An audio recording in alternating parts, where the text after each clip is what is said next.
Hello everyone and welcome. This video is going to be how to collect a payment on multiple training programs, okay?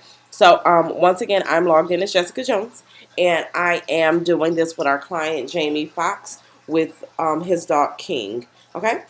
In the previous video, I showed you guys how to add I showed you guys how to add a training program to an already existing client and dog. So what that means is we added a training program to a dog that already had a training program in the system, whether it had been incomplete or completed. All right, and I just want to show you guys how to collect on those payments. All right, so we have both of our training programs, and we have the dates next to them. Now, traditionally, unless you signed it on the same date, it will be different dates. But I actually created this and signed it on the same date. So, traditionally, in lifetime, these will be different dates because you probably signed one program on one date and another program later on down the line. Okay, so that would be a good giveaway with the different dates. As well as the different programs and the different prices that we charged for that program. Okay. And what we want to show you is if you are still collecting balances on two programs, at the same time, there are going to be two different receipts for those programs, okay? So you have to apply them appropriately. So if the client is giving you, $1,000, are you putting it towards just one program or are you putting it towards both? And that would be up to you how you do that.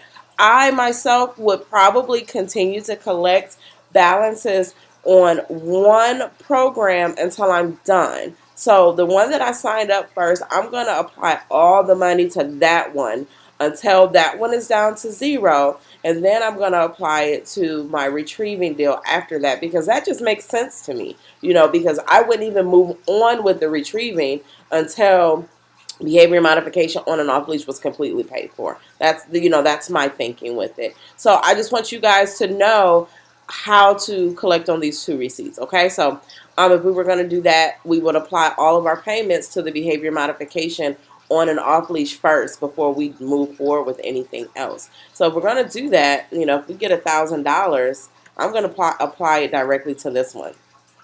All right. I'm going to apply it directly to this one. I'll have a $200 balance due, and it's received by me, Jessica Jones, and I'm going to press submit to submit that receipt.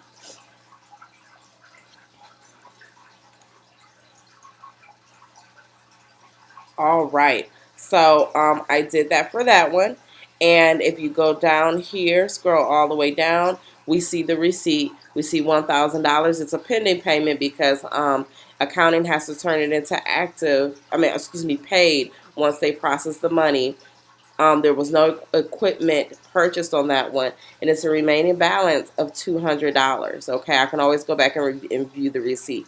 Now, the total remaining balance is now $1,700, and that's for everything. That's just the remaining balance that it shows me is not just for that particular program. It's the overall balance. So it's $200 left over for the behavior modification program that I just paid on, and then it is $1,500 left on retrieving. Okay, so that's where you can find your client total balance, and you can also find it down here in red. All right, so now next time, if the client gives me $500, I'm going to go to this receipt first because remember, I want to get this down to zero first. So I'm going to apply $200 to this payment. Okay, we'll say that this one was check as well. 1, 2, 3, 5 will be the next check. So now that's a zero balance. So I'm going to apply 200. I wouldn't apply 500 to it because that doesn't make sense. It would make me go down to negative. It would make my so if I applied 500 to it, it would make my receipt go into the negative. That does not make sense. We never want a receipt to be into the negative. Accounting will be so furious with you because that's not correct. That throws off everything. Even though the client gave you a $500 payment today, you would only apply 200 to this one because that will take this one down to the zero. we will submit that receipt.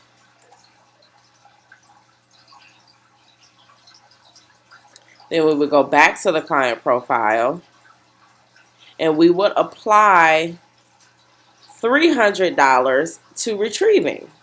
So we pull up that new receipt. See, that was still at $1,500, so we need to apply some money to that one. So we would apply $300 to Retrieving. Then we'll say that they did a check, and it's the same check number, okay? Because they did it in one check. So they did it in one check, so it's the same check number that we would put on this receipt, but we would just separate the payment. We will break up that balance, all right? Now I'm going to press submit. So now if I go back to the client profile, I can view all of this, all right? So now I have, it shows me here all my payment history. I took a $1,000 payment on behavior modification. I took a $200 payment on behavior modification, which took my program price down to 0. So I don't have anything remaining. My remaining balance is 0 for that one. And then I applied $300 to Retrieving, which took that one down to $1,200. So now my program price for that one is $1,200. Now my total remaining balance is now $1,200 overall. So I only have just that balance left on Retrieving, okay? Now, if you're doing a credit card payment, you only have to bill the credit card one time. Like I said, the same thing with the boarding and the other receipts versus the training receipts, like I mentioned in a previous video.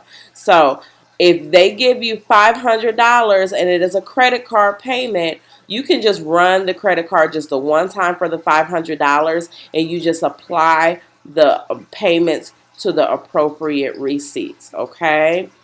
So that actually concludes my training and my video today that I have for collecting payments on multiple receipts. On multiple training receipts to be specific.